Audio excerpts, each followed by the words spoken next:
হরে কৃষ্ণ বন্ধুরা। তো আমি কিছু কারণবশত সময় ছিল না বলেই আমি ভিডিওটা এডিট করতে পারিনি, তার জন্য সরি প্রথমেই আমি চেয়ে নিচ্ছি। তো আমরা মায়াপুরে আসার পরে তো 2 ঘন্টা থেকে 2.5 ঘন্টা ধরে শুধুমাত্র ঘরটা খুঁজলাম।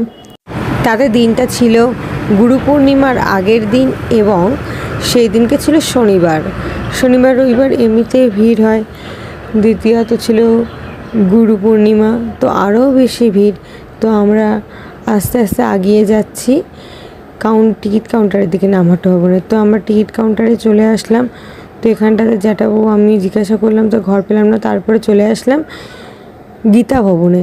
তো গীতা ভবনে এসেও রীতিমতো আমি কাউন্টারের মধ্যে ঢুকে গেলাম।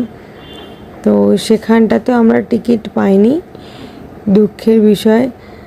তারপরেও আমরা বিভিন্ন জায়গায় গিয়েছিলাম। তারপরে আমাদের নামহাটা ইনচার্জ সুধাবাবুর সহায়তায় আমরা এই হল ঘরটা পেলাম। তো ঘরে ঢোকার পরে দেখো কতটা বৃষ্টি, আর আমরা এমনিতেও বৃষ্টিতে ভিজতে ভিজতে কয়েকটা রুম খুঁজলাম, তা পাইনি।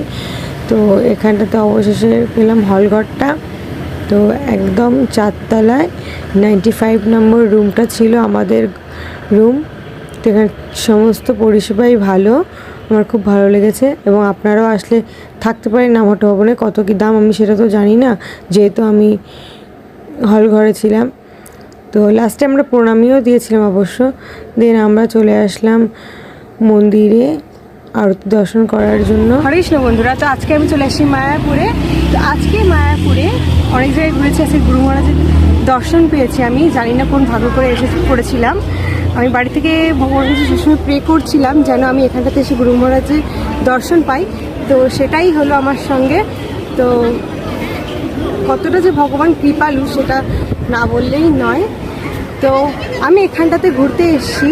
তো যা যা আমি এখানটাতে করবো সেগুলো তোমাদের সবার সঙ্গে শেয়ার করবো, এবং তোমরা ঘরে বসেই সেটা জানতে পারবে যে গুরু মহারাজকে দর্শন করলাম, কী করলাম, সমস্ত কিছু ইনফরমেশন তোমাদের কাছে আমি দিয়ে দেবো।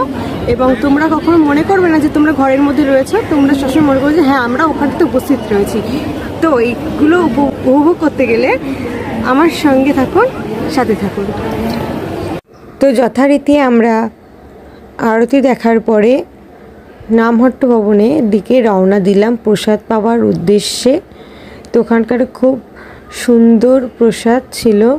তো আমরা সেখানটাতে যাচ্ছিলাম। দেখো এটা হচ্ছে একটা ভবন যেখানটাতে সমস্ত বৈষ্ণবরা বসবাস করেন। আর এখানটাতে তো ছিল আমাদের চন্দ্রোদয় টেম্পল, যেটা বিশ্ববিখ্যাত বললেই চলে।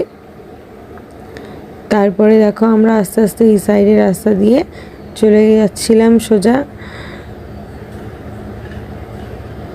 এই সুড়ঙ্গের মধ্য দিয়ে আমরা বেরিয়ে আসলাম। আসার পরে দেখো তোমরা চারিদিকে অনেক দোকান পাঠশালা রয়েছে।